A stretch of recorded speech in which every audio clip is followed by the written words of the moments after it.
It's time now for the newspaper review. Let's take a look at the headlines in, the various dailies. And we'll start off with Ghanaian Times. 2 nabbed over kidnapping of girl, 13 years. That's on page 3. And also on page 16, you find the story about the president ordering government institutions to stop public land sale. Also, it says radiation from microwave ovens in quote, not harmful. You might have to read a little more on this so you can get the right details, just so you don't also get misinformed. That's on page 16. By the way, and unbudgeted expenditure for national assignments coverage crippling GBC. Let's move on now to the Daily Analyst, and it says pursue aggressively digitization of land records. That's from President Akufo-Addo. Prophet One Hot for showing porn materials on TV, and also over 1.2 million Moderna vaccines expected by September 4, which is tomorrow. That's great news. And yesterday we also took possession of some 224,800 Johnson & Johnson vaccines. And for the AstraZeneca vaccines that are being administered, we're told that today will be the final day for what has been administered so far. And so for those of you who have not taken your second jab, please make sure that you go to the nearest hospital or medical center and get your second jab. But of course, more vaccines coming in, and so that's great news. But NPP can break 8-year cycle if. You'll see that on page 3 and page 4 if it's of interest to you. Business and Financial Times amend laws to compel informal sector to pay tax, according to the tax expert. And after cannot fail under Ghana's watch, so get involved. And that's government asking the private sector to get more involved in this. Banks working to close policy lending rates gap, according to the ADB boss. Let's move on now to the Chronicle. And it says Alata Nigeria and quotes visits NLA to learn lottery business. And Ekumfiman Hene accuses a Sam Queen mother of causing historical error. And chiefs reject burial of suicide corpse for desecrating Amprado land, okay? And Apramdo land, pardon me. And suspected asylum down armed robbers in court. Let's go on now to the Daily Guide. And it says Agenda 111 critics witches and wizards, says Presby moderator.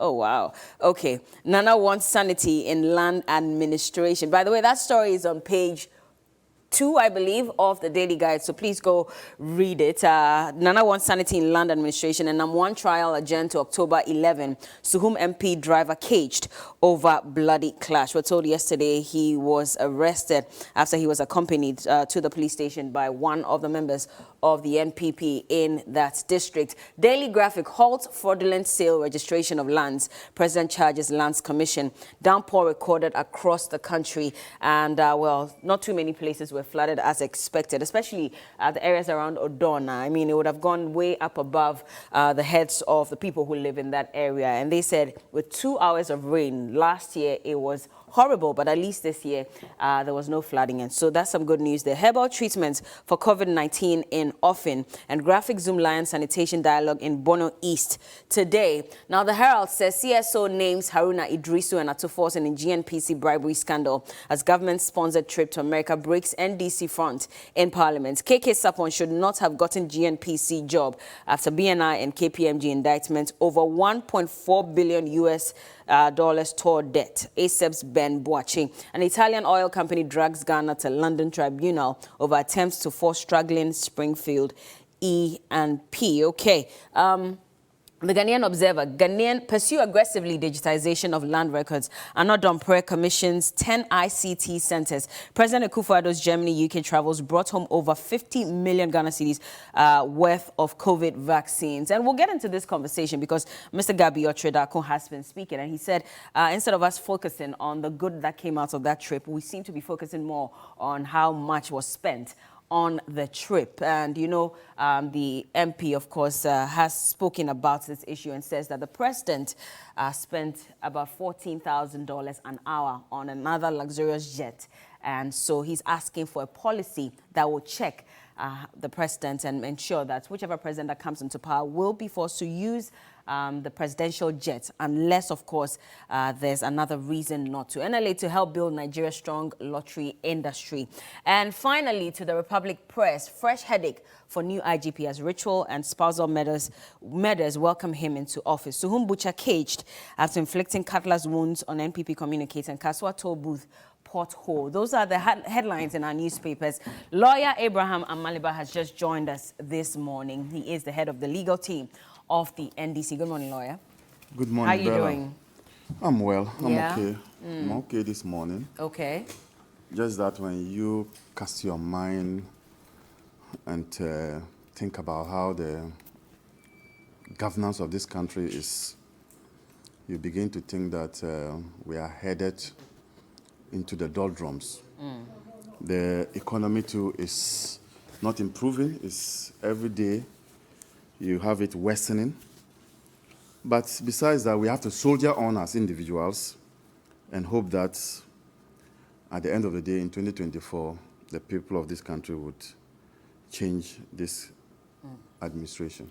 Talking about economic difficulties, so yesterday there was a demonstration around the border, Elubo border, and of course, the community members are complaining that it's been a year and 5 months actually since the land borders were closed. At least all borders were closed, but the air borders were open in September 2020 to allow people to fly in and out.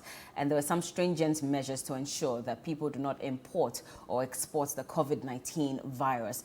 They're asking why that has not been replicated along the borders. Remember that last week as well, the people in Ketu South also embarked on a demonstration. And yesterday, the people along the Ketu, the Elubo border, also embarked on a demonstration. Let's take a look at that story quickly and we'll get into this conversation.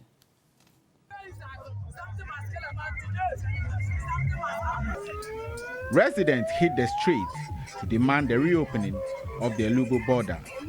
Their protest came days after a similar one was held in Ketu South municipality of the Volta region. According to the protesters, the continuous closure of the land borders is negatively affecting livelihoods, insisting that more people have died in the area due to hardship as a result of the border closure than the COVID-19 pandemic. We have collected loans from banks and we can't pay. Our husbands have run away. They have left us with everything. We don't have anything to do. Our children are in the house. They are not going to school. I have 4 kids, 2 at the university, 2 at the secondary level, but I can't look after them because the border is closed. All our cars have been sold because you don't have money to survive on. And since that time up to now, I'm telling you, people cross every day, day and night, people cross. The immigration are collecting money, throw me. Anytime they are. The group did not understand why the borders remained closed, while the airport was reopened as far back as September last year. The whole town is getting into like a ghost place because people are moving out of this place. So people are suffering. They can't pay school fees, marriages are just turning apart, a lot of hardships. So we are doing this demonstration to tell the government that he should really pay attention and do something about the reopening of the borders. They argue that neighboring Togo, Cote d'Ivoire, and Burkina Faso have all opened their borders following a decision made at the 58th meeting of the ECOWAS heads of state chaired by President Akufo-Addo in January. They later presented the petition to the Jomoro Municipal Chief Executive, Ernest Kofi. And so this demonstration was led by the Member of Parliament for Jomoro constituency, Dorcas Atfotofi, that's her name. And she's saying that replicate what's being done at the airports, at the various borders, so that, people can continue with their businesses and they can take care of their families. Because at this point, she says that more lives have been lost as a result of the closure of the borders than as a result of COVID-19. Yesterday, the Western Regional Minister spoke, Mr. Honorable Kobi Otredako, and he says that the MP is engaging in cheap blackmail because she's using this to score political points for herself. Counsel. Let me start by saying good morning to your viewers. The regional minister seems to be telling the people of this country that the people living on our borders or close to our borders do not have a mind of their own. And that if the people are feeling the pinch of the closure, they are unable to know. It is the MP who must incite them before they do that. You heard the ordinary people who were speaking. They indicated that the closure of the border has had an impact negatively on them, and that some cannot send their children back to school, Some are also unable to feed their family members. It has even caused marriages to break. And he's a regional minister telling the people of this country that these people do not know that the closure of the border has had an impact negatively on them. So, for the regional minister's comments, let's put that in the dustbin and focus on why the people went on demonstration. If you know how the border people, those who live on the borders and close to the borders live, their lives are tied to the activities on our borders. Their daily bread is tied to the border activities. Just like how my daily bread is tied to going to court. Yours is to read the news or host this program. And so can you imagine if, for say, close to 1 year, I'm unable to go to court, how am I going to feed my family? So that is how those in authority should begin to empathize with border, citizens, people who live close to our borders. That's how they should put themselves into their shoes, the people, and understand where they are coming from. It's about livelihoods, it's about daily bread, and they are simply saying that, look, you've opened the airport. What did you do to ensure that the airports are open? Can you replicate same? That shouldn't be too much for a government to do. The government says that they are waiting on the advice of the COVID technical team, so they open it. So until they give them the go-ahead, they cannot open the borders. No. It's the same government that has indicated to the people of this country that we must brace ourselves up and live with the COVID. Did you hear that or not? That we should brace ourselves and live with the COVID. That's a new normal, isn't it? Are they going to say that till thy kingdom come, those who are living on our borders and close to the borders will not be allowed to engage in their daily activities, which brings them income, because a certain committee has not recommended the opening of our borders? Why? Will that committee by itself just decide that let's go and meet and then open the borders? Somebody must trigger that. And the people in the borders voted for somebody to take care of their welfare needs and their needs in general. So when these people are crying out to the people they elected, those people they elected must begin to call that committee to sit down and deal with the matter. Have they done it? I thought that by now, what I should be hearing from government officials is that, there's going to be a meeting on Monday to look at the issue of opening our borders. We think that the committee should meet. The committee is about to meet. I want to hear those things so that you begin to understand that this is a government that is taking the complaints from the border residents seriously. What if those meetings are being held, but they're just not informing us because they're waiting again for the advice from the COVID technical team?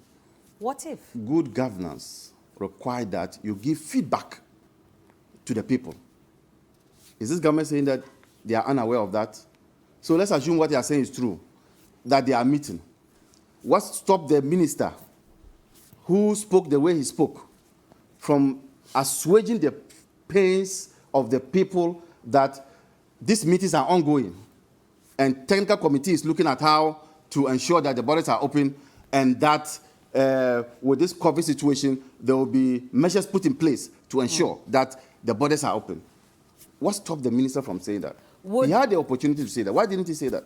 Would opening the borders officially resolve the issue of porous borders? Because, again, people are still entering from all these illegal routes. And even some of these borders were told that they are paying some monies, about 15 Ghana cedis to enter. Now, if we put together, the whole testing regime there as well at the borders, and we decide that everybody who comes in must go through it, pay some amount of money, and get tested before they come in. For people who may not be able to afford whatever amount of money that's being asked for at the main borders, they will still find a way to get into the country anyway. And we're all very much aware of how porous our borders are all across the country. Porous borders have always been with us. and people have always come into this country through illegal routes. And let me tell you, I'm told that even with this situation of the closure, authorities are enriching themselves. People are rather enriching themselves because people pass through the illegal borders and then they pay money, because when soldiers and the military apprehend them, they pay money and they come in. Interior Minister says that those people are being investigated.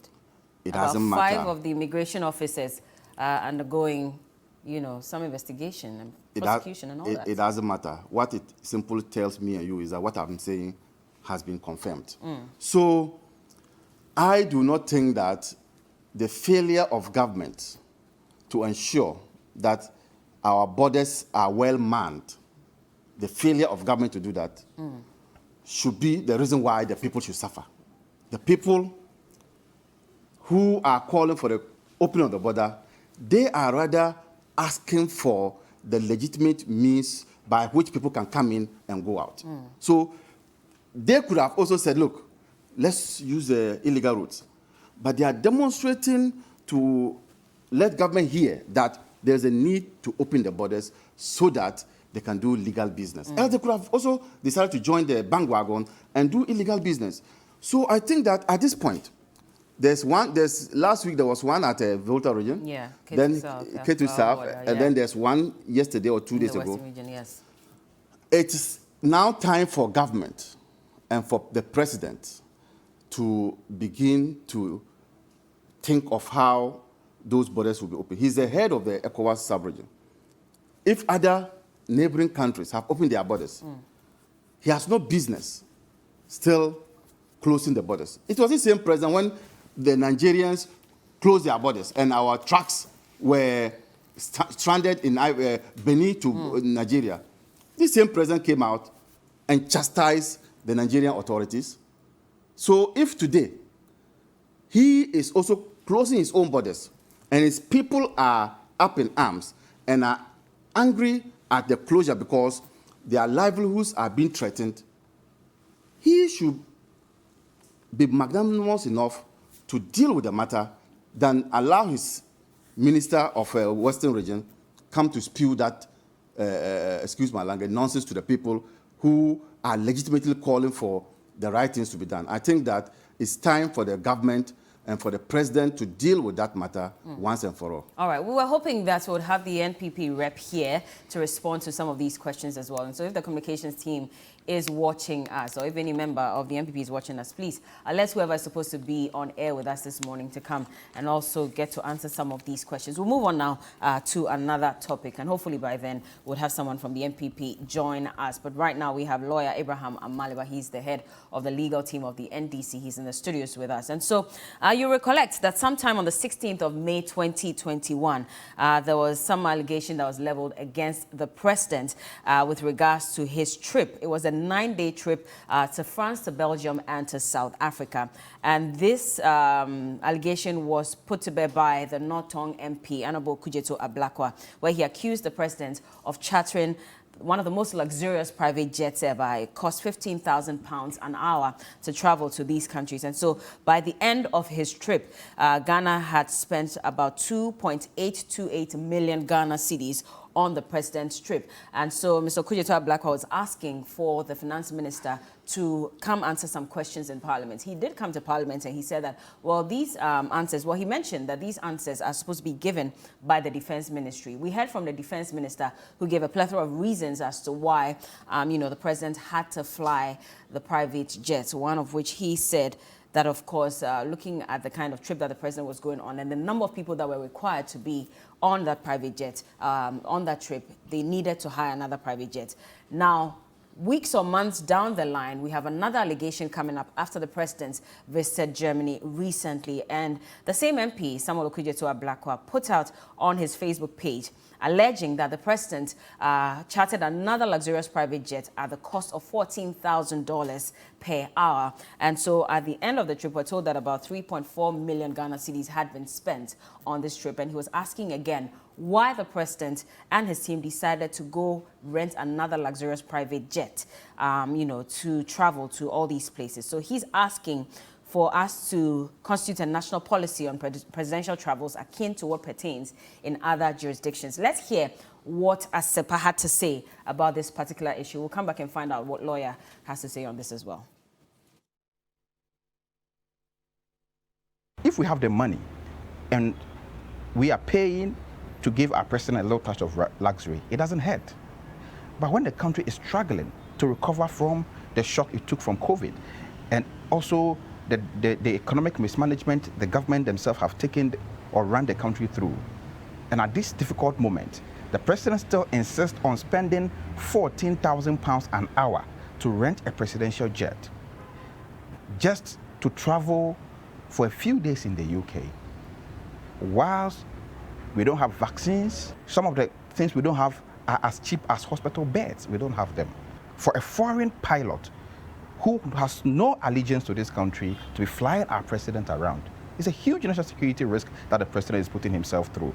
Apart from that, if the president says the Falcon is not in good shape to use, there are fleets among where he rents his jets, way cheaper fleets, some as cheap as £2,000, some as cheap as £1,000 an hour, £1,500 an hour. So it is not just about the president renting the jet, but the type of jet the president want to travel with. Behavior of President Akufo-Addo seriously call for a legislation to regulate presidential travels.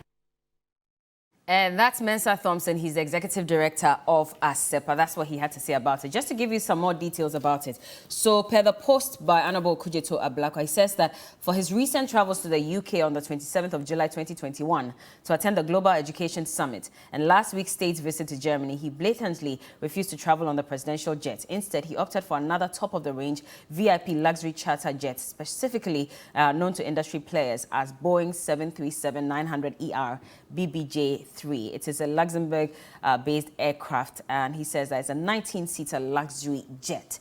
And the question that many people are asking, in fact, based on the response that we got from Mr. Gabi Otredako on his Twitter, where he tweeted saying that Ghana's president traveled to Germany for a week and returned with 1.5 million vaccines, among other investor-related items. But of course, the focus of those who seasonally chose to know the cost of everything but the value of little is on the cost of the flight chartered. Council, what do you say about this?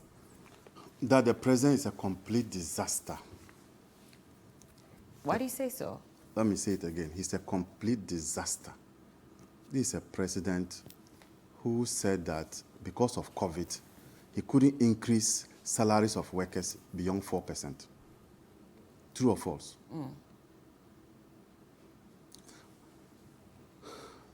It's not surprising that Professor Lumumba called our president a con man.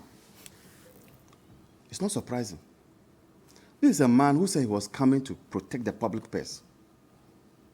I've heard people say that now the purse cannot even be found. He's taking the whole purse away. In fact, he has dissipated the purse. This is a president who said, I shall protect the public purse. Only for him to come to power. And look at what he's doing. Even before the ink dried on his first luxurious travel, before even that one is dry, he's done it again. You know, Okujetu has asked a question in Parliament. Up to tonight, it has not been answered. So even before we got answers to that one, the president is up in the sky again.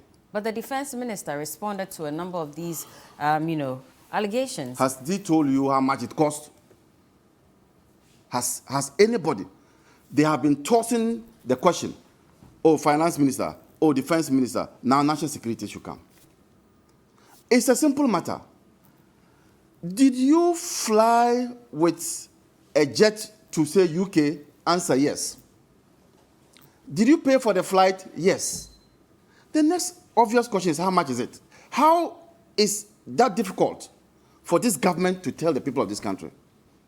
If not because we are dealing with a group of people who have come into government just to milk the country. How difficult is that to tell the people of this country? Who are the ones sponsoring these trips? Whose monies you have taken to fly in this luxurious jet when they have not even approved of it? So how is it difficult to tell the people of this country? So before the ink dried on that one, he's up in the skies again. What did the defense minister tell us? That he needs to be baffled up sky. And so... He said that for some of these meetings, you need to freshen up before you go. And sometimes the trips are so long. Yes, that's the baffling. You don't get the opportunity to. Yes, that's the baffling. So he needs to be baffling in the sky. Our president cannot bath at home and board the plane. And then whilst in the plane, they can give him hot water and a towel to freshen up and then go in. If he go into his meetings, if he does that, he will become less a president. Our president is that says really what it is? Our president says that the only way he can be noted as a Ghanaian president is to fly luxuriously. Why? Other presidents use a presidential jet for such long distances. So why? I am going to ask a question. Where is this, the president's sense of moderation? Where is it?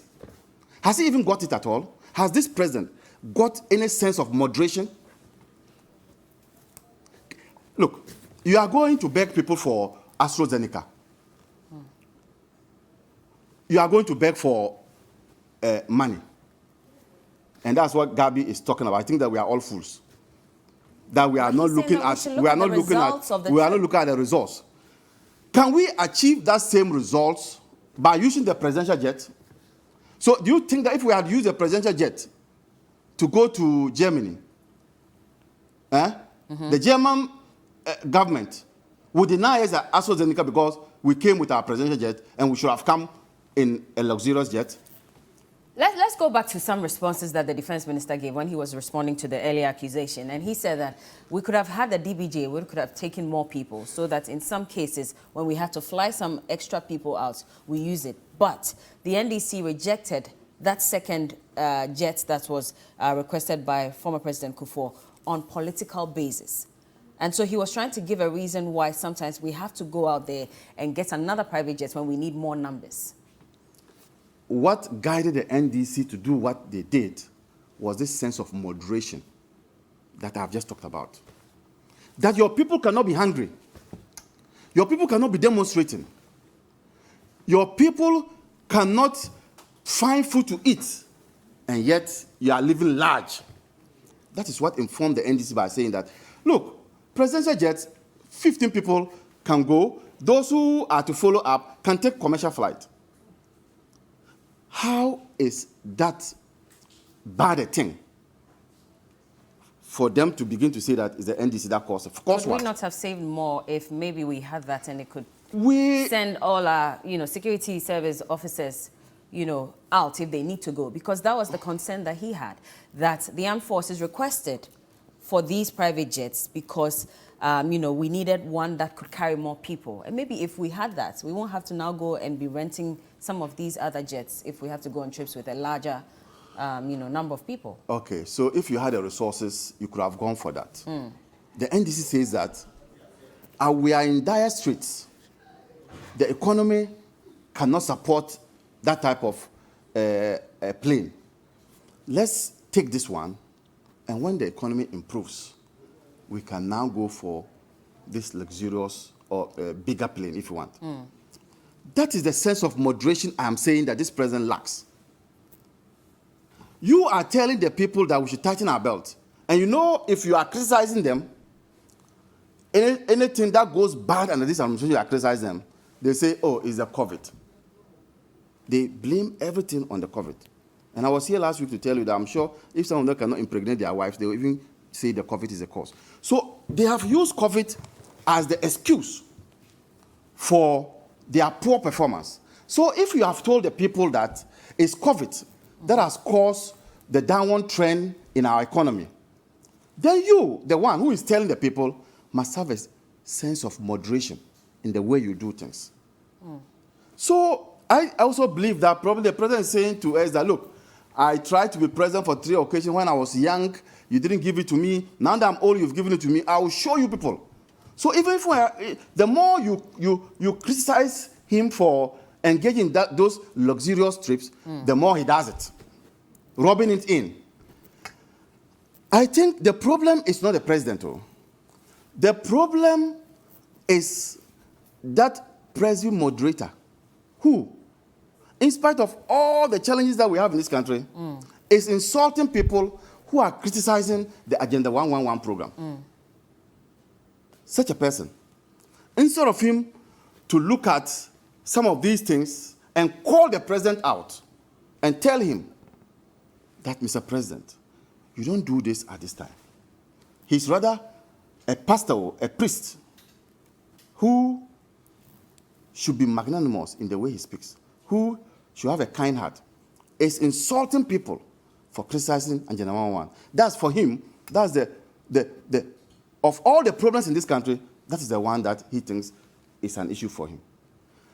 It is also because those who used to attack former President Mahama and call him out have decided that, as for this president, we won't call him out. They are the problem. As for the president, look, if there's another place, if he had the opportunity to even fly to Pluto or wherever, one of the skies up there, he will go because he has no opposition. Nobody will talk about it. Is that what it really is? He went out there to get us 1.5 million vaccines. We're the same people who are complaining about, you know, us not being able to get to the target of 20 million. And so, in this case, he's made an effort. 1.5 million vaccines are coming in from Germany. And that's what Mr. Gabriel Tridako is saying, that at least focus on the good that came out on the trip as well, and not just the cost of the trip. You know what Gabi is saying? A teacher raised my daughter, but I should focus on the way the teacher is teaching my daughter.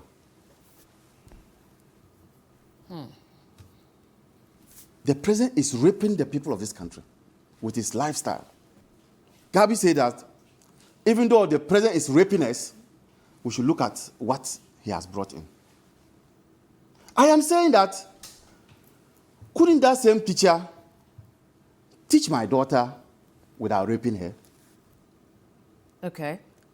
So the fact that he's going to bring these AstraZeneca, even though they were rejected in Germany, and he took them as baller and brought them. How did he take them as baller?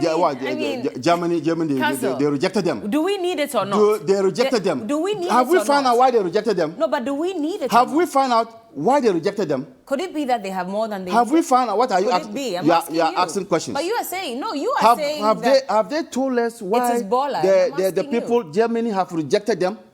Germany have rejected them. Why did they reject it? Let them tell us. So if you go and bring them, but your lifestyle, the way you went, has caused us pain, Gabi said we shouldn't talk. Is that also his sense of logic? So I think that, look, those who used to criticize former President Mahama, using it as the scripture for Sunday prayers, should begin to do same. Because if this country goes into the doldrums, the churches will suffer. And I'm told even the churches are suffering now because they don't get the collection. People are not able to pay. Aren't they thinking the way the rest of us are thinking, that there's so much corruption in the system that the president's lifestyle, his body language, is not like somebody who is interested in fighting corruption and all those matters? Aren't they interested in discussing them? We just said Ghanaians, 62% of Ghanaians say they don't have confidence in this president to fight corruption. Wouldn't those people who used to criticize former President Mahama be bothered about that? So why are they not talking? Let me read to you why Germany is set to donate vaccines. And it's not just I'm not Ghana. saying donate. No, you are saying that what's the reason why they rejected it. And I just want to read it to you so you understand that they had them in excess. And so, which is why they pledged that they will donate it to Africa, because WHO had said that Africa was in need of about 20 million doses of vaccines, and it was very urgent. And so Germany decided to donate about 20 to 30 million of its vaccines to Africa. And it said that it's because, let me just read that part for you. It just escaped me. Okay, so but the willingness to be vaccinated has waned in Germany. Availability currently exceeds demand. So vaccine supplies are available for donation. So the German government's pledged to donate it to at least 30 million vaccines of AstraZeneca and Johnson & Johnson by the end of 2021. Now, some 60% of Germans have received at least one COVID jab, with another 100 million or so vaccine doses expected in the third quarter of the year. But they have excess, which is why they're giving some to us. So, you see, it means that the president didn't even need to go there because they were even donating it to Africa. It means that Germany were already donating free to the African countries. So it is not the president's going there that resulted in we receiving those vaccines. Maybe that was what sped up the process. I don't want your maybe. You are saying something. I am saying, I'm giving you, from what you have read. Could it be that his trip, pardon me, is what facilitated the process? No, and I'm also saying that it is not, because Germany were already donating it to the African countries. So, Gabi, tell him that even if the president didn't go there, he's probably watching. He can hear you. Yes, that's why I'm calling him out. If the president didn't even go there, the vaccines were bound to come to Ghana and Africa. So it is not his chartering of the luxurious jet that resulted into that outcome. That outcome was going to be there nonetheless. So please, let those in authority know that you are in power today, and power is transient. Tomorrow you will not be in power. We have seen how the South African former president is in jail. Government is transient, so they should understand that whatever they do today, they will be held accountable. And so I am just saying that the president should begin to have a sense of moderation in the way he handles affairs of state. Or maybe we need a national policy on presidential travels, because that way we can regulate. I agree. The monies that are spent. Because we didn't know that there would be a president like him who will come and be chartering all manner of jets, presidential jets, luxurious jets. If we knew that one day there will be a president who will come and will not have a sense of moderation, I'm sure we would have put it there. So it is important that we regulate presidential travels. Okay. And that may resolve the matter. Okay. But I also say that in the absence of the presidential, in the absence of the policy, our presidents who have lived here with us should also have a sense of moderation. That's my point. Okay. All right.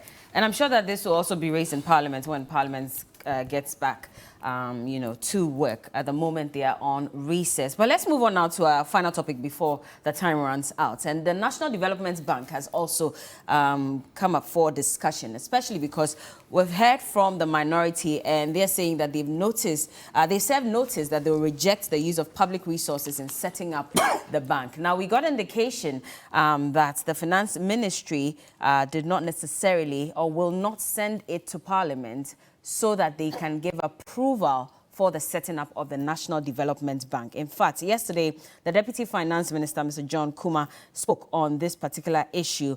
And he says that, well, it's not true that it's not been sent to Parliament, for them to have a conversation about the setting up of the National Development Bank. In fact, he said that in the 2021 budget, Appendix 2C, page 207, it was part of that budget that some 200 million Ghana cedis was going to be taken from the COVID-19 funds, to set up the National Development Bank. And then he further went on to say that page 211 Appendix 3C, same provisions were made. And in fact, on page 91, Appendix 2C as well of the mid-year budget review, allocation for Development Bank was further made available to Parliament. And so Parliament is very much aware of the amount of money that's being taken from the public funds to set up the National Development Bank. But the Deputy Minister says that it doesn't mean that we're necessarily going to Parliament for them to give approval, because there are other vehicles that can be used to set up the bank. Minority says we are not going to allow this to happen if you do not let Parliament approve, and will not let you take money from the public funds to set up the National Development Bank. Council, tell me more about this, because again, yesterday the government was responding to it, and they're saying that, well, There are other avenues to set up the bank anyway. Why are you insisting that we come to Parliament if we have other legal means to set it up? I don't know what other legal means, but I know that a Greek Development Bank, for instance, was established by an act of Parliament. That's a development bank. I know NIB was also, as it were, established by an act of Parliament. So I guess the minority is requesting that this same method should be used to establish this development bank. And so I find it difficult to understand why the deputy minister would say that there are other means, and he's not telling us those means. I don't know that those other means. This will also bring into sharp focus the fact that people are always suspicious of government dealings. Under this administration, there are a lot of suspicions. When government is about to do something, people lack confidence in government because most of their things are shrouded in secrecy. You look at Ejepa, you look at even, which one?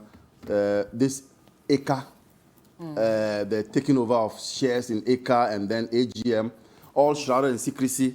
You don't get the full details of what they want to do. And so what the minority is simply saying is that we want transparency. We are not saying you shouldn't establish the bank. We are all out for it, but we want transparency. So come to Parliament with it. Why? Parliament is the house of the representatives of these people. So if the people are saying that bring it to us, why would you, a government who you claim you had your mandate from the people, refuse to send it to Parliament? If not, probably you have some hidden agenda. So I think that for transparency's sake, they should send it to Parliament. Let our representatives know. Look at it, and then they can go ahead. But he says Parliament does not regulate the operations of the bank. It is Bank of Ghana. And they've gone through that process. And also they're going to go through the GRA. And so why are you still insisting? Because they are trying to avoid the politicization of the bank if they go to Parliament, which is why they're not going there. Indeed. When the the ADB was established, I don't think that it was politicization. When NIB was established, I don't think that it was politicization. In any case, Parliament has power to subpoena or invite people to come and meet and explain to the people of this country why they are doing certain things. So if Parliament is asking the finance minister, Parliament has oversight responsibility over all the ministries. Parliament has oversight responsibility over Minister of Finance. And so why wouldn't they go to the Parliament and then explain their way of establishing the bank to the people's representatives? Let the representatives decide that, oh, you can go that way, or you must come by way of an act of Parliament or a bill to establish it. So it's neither here nor there. You have your way of creating the bank, yes, but go and meet the people the representatives of the people, and then explain to them how you want to establish the bank. And I think that's the best way to go. That's about transparency, good governance and transparency. Okay. Let Cookie read some messages quickly and then we'll continue. For those of you who are watching, unfortunately, we did not get a rep from the MPP to come answer questions, in case you're wondering. Cookie, welcome. Thank you. Now, Prince Henry from Koforidua says, good morning, Bella. Will Nana Addo continue to close these borders for the rest of the 3 years he has in government? Because we don't know when COVID will be leaving us and man must survive too. Hunger is a threat to our national security. So the earlier the borders are open, the better. I feel so sad and disheartened by the comments of the regional minister. Regards to Mago, Elikem Kotoko, and Honorable Fifi. President Akufo-Addo has no integrity and credibility in regarding the protection of the public purse. Mismanagement of the economy and unsustainable debt holes have been created by the MPP-led, Nana-Addo-led MPP administration, and it's plunged the country into serious hardship. Osman Bukrison sent in that one from Tamale. Alhaji Hamza from Pig Farm says, good morning, Bella. You look gorgeous in your outfit. It is time functionaries of the NPP stop behaving as if they are the only political political party mandated by God to govern the nation. It's a fact that our hardship has moved from bad to worse under this government. Ghana today has become a laughingstock in the eyes of the international community when it comes to the fight against corruption. Good morning to you and your team. Okay, I skipped that one. I can testify that the immigration and our various borders are using the pandemic to make money. Andy from Ivory Coast says so. Johnny, good. Okay, I'll skip this one too, and I'll move to Mustafa's message that says the economic hardships under this government is unbearable, and the government is not taking our education seriously. Now, the shortage of foodstuffs in our senior high schools. Over 2 years since the new curriculum was introduced into our educational system, there are no textbooks and there are no teacher lesson notebooks. Corruption has turned into a beauty contest in Nanado's government. Fix the lower Manya Krobo toilets you have demolished you demolished 4 years ago, and the president is seriously renting private jets. My regards to Honorable David Tete Kwame, aka Davido, incoming Eastern Regional Vice Chairman. Mustafa Lower Manya Krobo sent in that one. NDC should stop their pettiness.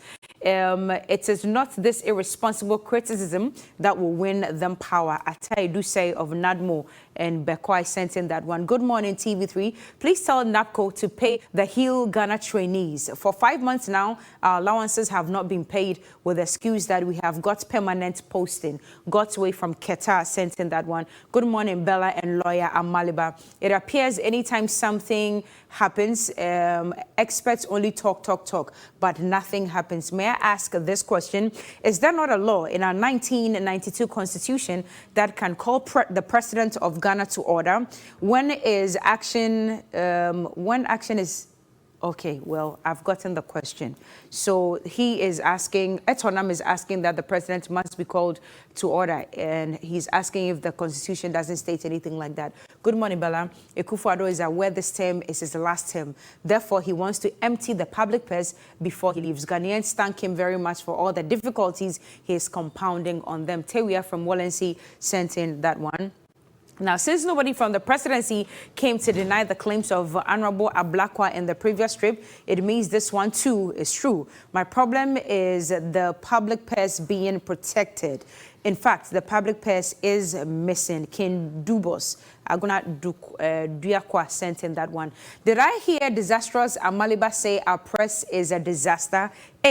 Then disaster has another meaning. Honestly, I initially thought disaster is when you're disastrously rejected at primaries by the constituents at the Bolga Central because you are an embodiment of disaster. Naturally, disaster is da-da-da-da. And King D from Sakogu sent in that one. Hello, Bella.